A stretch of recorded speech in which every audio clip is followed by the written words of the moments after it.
This is the new 2025 Ford Bronco Sport Sasquatch, and yes, they've added the Sasquatch trim to the baby Bronco Sport. In the past, you could only get the off-roader Sasquatch model on the full-size big boy Bronco, but now that's changed, and this new Bronco Sport Sasquatch actually adds some pretty serious capabilities. Today, I'm going to review it and show you all of its quirks and features.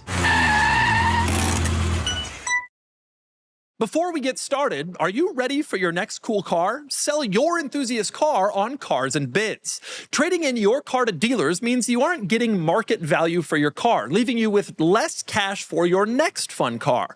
Just look at our recent sales of these cool cars compared to current trade-in value. This is a trade-in offer, and this was the Cars and Bids result. This is a trade-in offer, and this was the Cars and Bids result. This is the trade-in offer, and this is the Cars and Bids result. Get started now on carsandbids.com.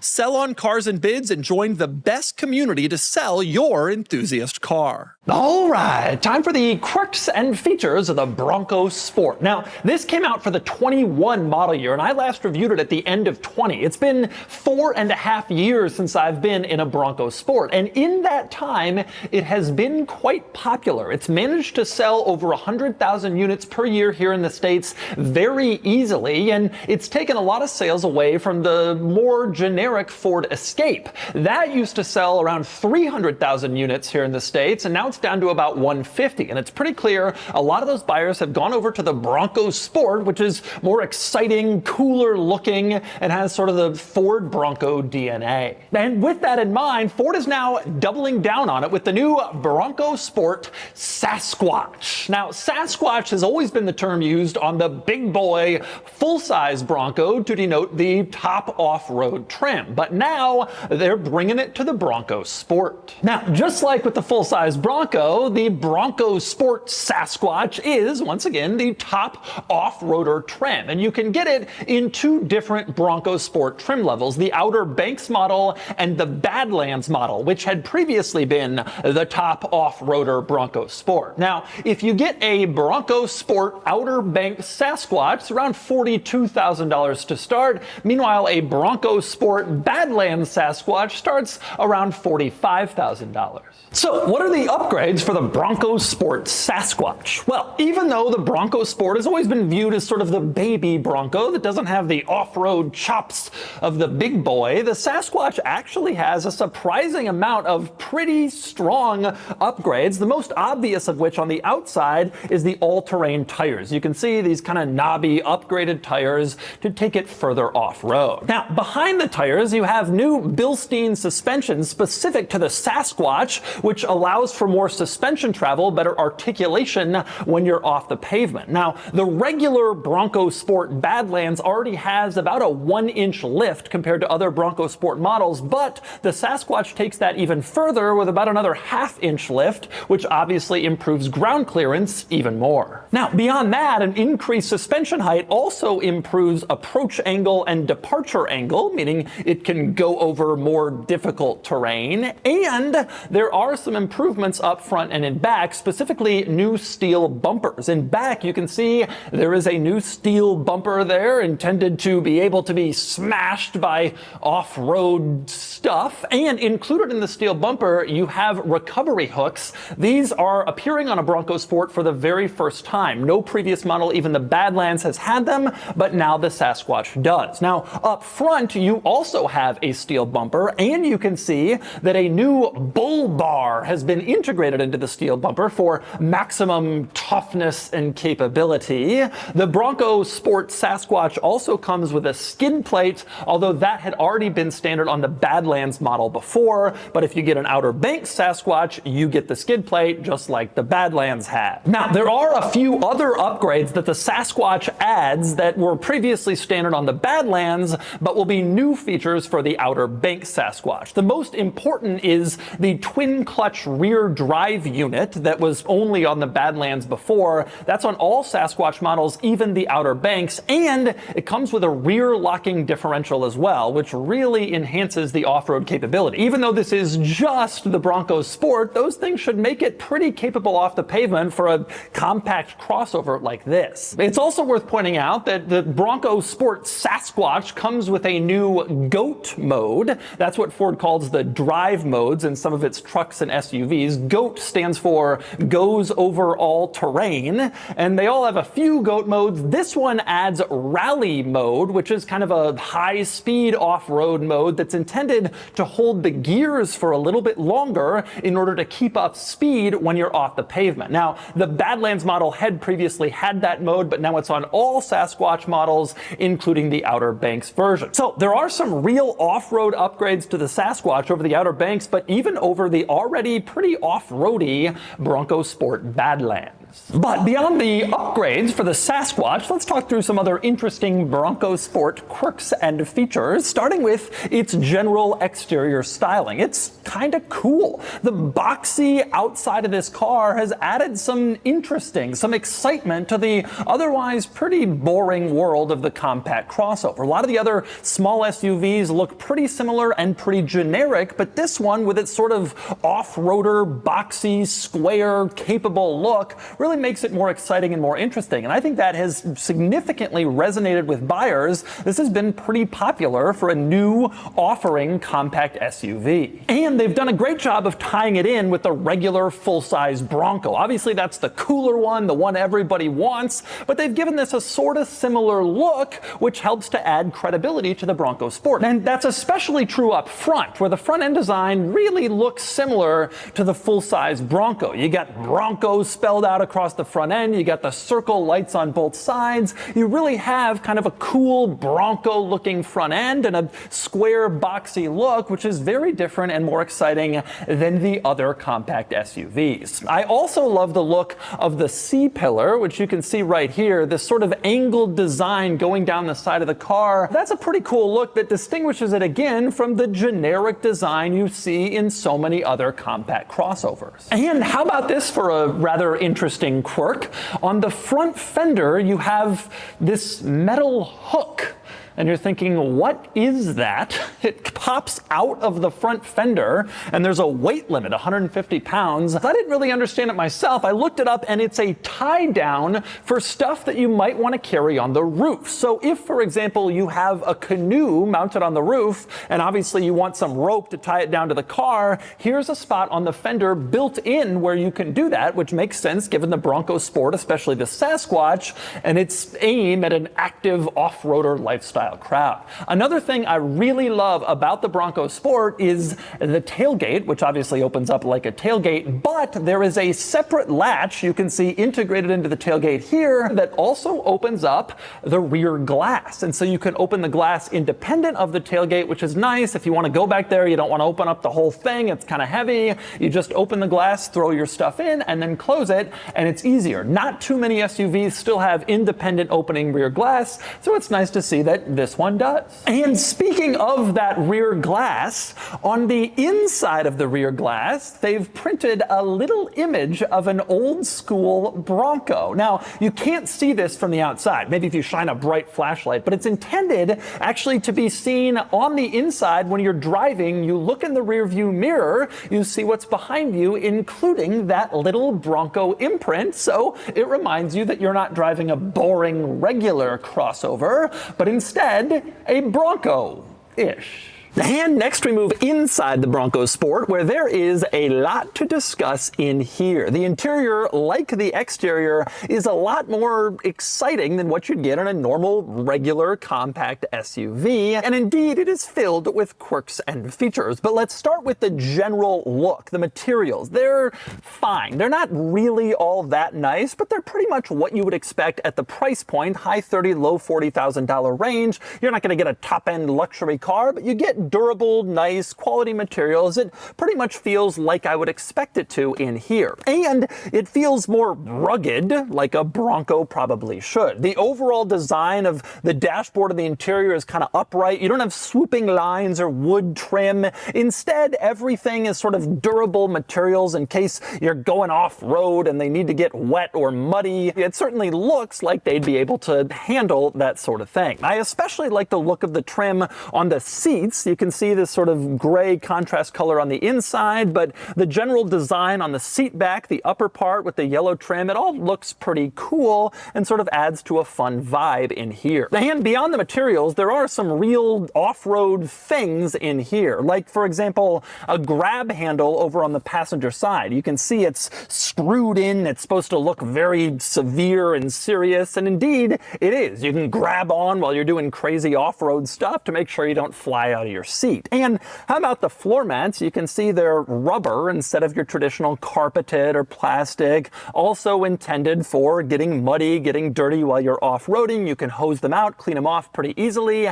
That's the theory there. And one other nice off-roader accessory in here, on the ceiling, you can see a group of 4 switches. These are auxiliary switches, and they're built in and pre-wired for you to add stuff. Like if you want to add a light bar or a winch, you don't have to run the wire and then drill a hole in your dashboard for the switch. Instead, you can use the pre-wired auxiliary switches for your light bar, so they're already sticking up there and ready to go, which is a nice off-roader touch. Now, as for quirks, there are a few interesting ones. For instance, to the left of the steering wheel, the little button that you would press to open up the rear hatch, you can see the image on it is very clearly a Ford Bronco. Admittedly a full-size Bronco, or maybe even a vintage Bronco, but it's a Bronco and not just a generic car. Same deal with the warning lights. When you pop the hood, for example, the warning light that comes on in the gauge cluster clearly shows a Bronco with its hood open, which is kind of a cool little quirk. And it's the same deal in the center console, where you can see here the button to turn off traction control doesn't just have a normal generic car, but it's an SUV with a rear-mounted spare tire. Now, the Bronco Sport doesn't have a rear-mounted spare tire, but the full-size Bronco does, and the point is made. It's a more cool button than a regular generic car button. They're making the experience more exciting. Now, it's worth talking about what's going on in this button switch area in the center console, because there's a lot of important off-road stuff in here. In the upper right, the button to lock four-wheel drive, you can see. In the lower right, that's your rear locker, which again is a rare feature in this segment, and it's limited only to the Badlands and the Sasquatch Bronco Sport models. Obviously improves your off-roading capabilities. In the upper left, this is your one-pedal off-road driving feature, sort of like an off-road cruise control system. And then in the center, this dial adjusts your different GOAT modes. GOAT, again, standing for goes over all terrain, and it's your various different terrain modes you can adjust and select depending on the terrain you're on, and then the car will adapt specifically for that terrain to optimize for driving on, say, sand or mud or snow. That's where you select that, including your special rally mode, which is unique to the Sasquatch and the Badlands. Also worth pointing out, here in the center console, this dial is used to shift into gear. So obviously park is all the way to the left, drive is all the way to the right, and you can twist the dial to go between gears. Kind of an interesting quirk of a few new Ford models. Now, beyond all this stuff, we move on to the center infotainment screen, which is frankly quite large, especially for a compact crossover like this. It's a large, full screen, high quality, obviously full color, and very easy to use screen. I love this infotainment system. It works fantastically well, very responsive, intuitive, easy to figure out. Most people will use Apple CarPlay or Android Auto, but if you're not, this infotainment system can be very useful and very easy. I especially like the fact that you can have one large thing displayed, like the map or the music, and then a smaller display off to the right that you can configure to show exactly what it is that you want to see. And you can switch between them and put the small one in the big screen, or the big screen in the small screen, or whatever whatever you want. It's a really well-designed system. Another feature I like with this infotainment system is the cameras, specifically how easy it is to pull up the camera system. You just press this little button here in the center control stack. It looks like a camera, and then boom, the cameras are up. Nice and easy to see exactly everything, and there are many different camera angles and surprisingly high quality cameras, especially considering this vehicle's price point. You really do get a pretty good camera system for the $40,000-ish price point, better than what I see in a lot of rivals, and more angles too. And another interesting quirk of the center screen, the button directly next to the camera button in the center control stack is sort of oddly labeled. It's like a rectangle with a line in it. If you press that, it turns off the infotainment screen, although it doesn't actually do that. What it does is it puts it on the calm screen, which just shows you the date and time and doesn't overload you with all sorts of information in case you just want to see less stuff from your infotainment screen. Now, if you've been watching, you'll notice that there are no climate controls here in the center control stack, and indeed all of the climate controls are integrated into that screen, which is usually a drawback. You have to go into menus to adjust the climate. Fortunately, in this car, the climate controls are basically stuck always in the bottom portion of the screen, so you can easily adjust the temperature, the fan speed, turn on your heated seat, whatever you want. It's all pretty easy to figure out, even though you don't have physical buttons to do it like I usually prefer. And speaking of screens, next let's move on to the gauge cluster screen, which you can see full screen, high resolution gauge screen. It looks nice, but I think it could be a little bit better, a little more configurable. You can have it show pretty much exactly what you want to see, but you can't have it show multiple things at once. So music and navigation, you got to pick between the two. And trip odometer in navigation, you got to pick between. It'd be nice to have more options for configurability there. That's kind of the purpose of a screen like this. And there's a lot of fixed gauges considering it is a screen, but nonetheless, it's pretty usable, reasonable. I just wish it were a little bit more configurable. And since we're talking technology, one other impressive item worth noting in here is that this Bronco Sport comes with adaptive cruise control that features lane centering, meaning that it will more or less self-drive for you in a lot of situations. So you're on the freeway specifically, it'll keep in the center of the lane even if you're going around a highway curve, and obviously it will also keep a following distance from the vehicle in front of you. That's an impressive feature. Obviously a lot of luxury cars have it, and it's starting to trickle down to more mainstream models like this one. It's nice to see it here. Two other impressive features worth pointing out up front. For one, power plugs mounted on the top of the dashboard. You can see them here. The theory there is that they're intended to power like a GoPro. So if you're doing some hardcore off-roading, you mount a GoPro on your windshield, you don't have to run a wire all the way from the center console where the plugs usually are.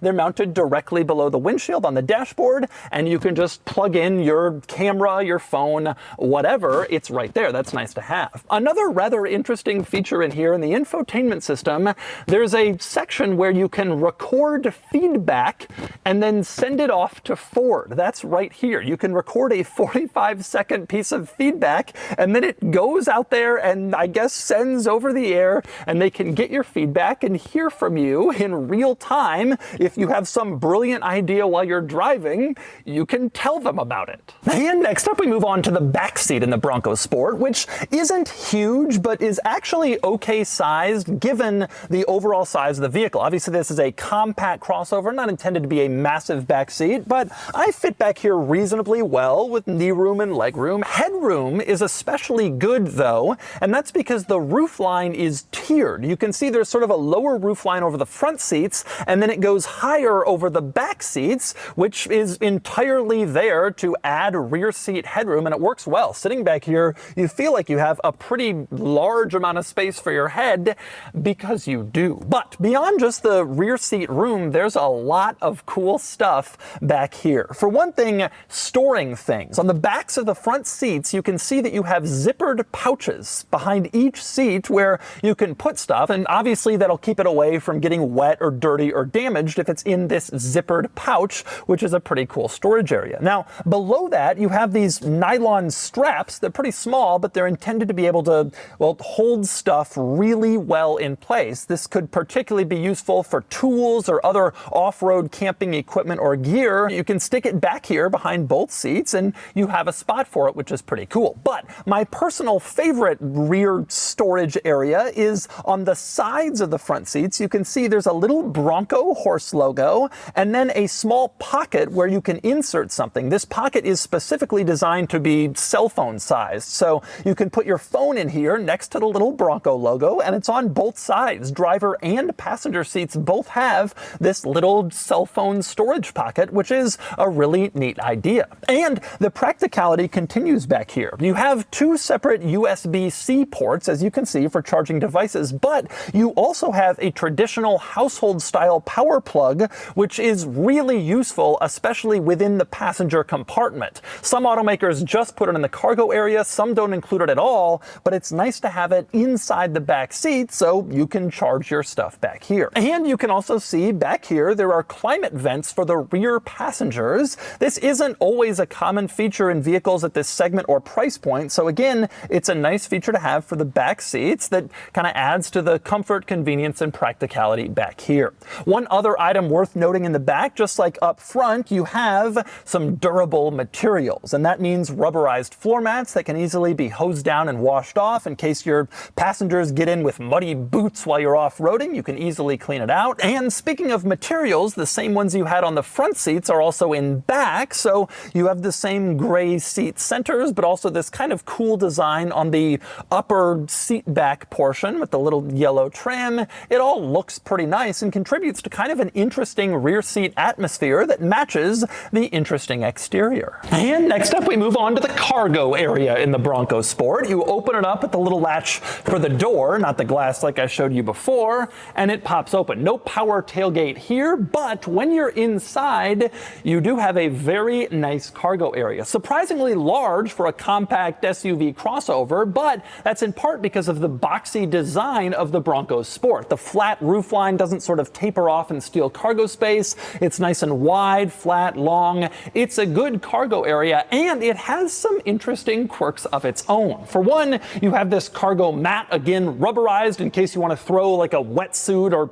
dirty stuff back there. You can easily clean it out. Below that, you have the cargo floor, which, if you lift it up, you can see there's a full-size spare tire included with this car. You don't often see full-size spares anymore, and that's particularly true when you have large all-terrain tires, but when you're doing serious off-roading, a full-size spare is really nice to have, and it's nice to have it in here. And there are some other great benefits in this cargo area as well. An interesting one is the cargo light. You can see over on the left side of the cargo area, this little button with a light on it, you push, and the light turns on the tailgate facing down. Since the tailgate is up, that light illuminates like the cargo area and the ground around your vehicle, which can be useful if you're trying to like set up a camping tent at night. You come up to a campsite, having extra lighting is helpful. One really cool thing about those cargo lights, by the way, they're movable. You can actually move them left, right, up, down to perfectly position them exactly where you want to see whatever you need to have illuminated. Now, over on the other side of the cargo area, you can see another nice benefit: plugs. You have a cigarette lighter style plug, which is nice, but you also have another household power plug back here. So open up this door, you can plug stuff in case you want to run a blender or a toaster in the cargo area of your Bronco Sport.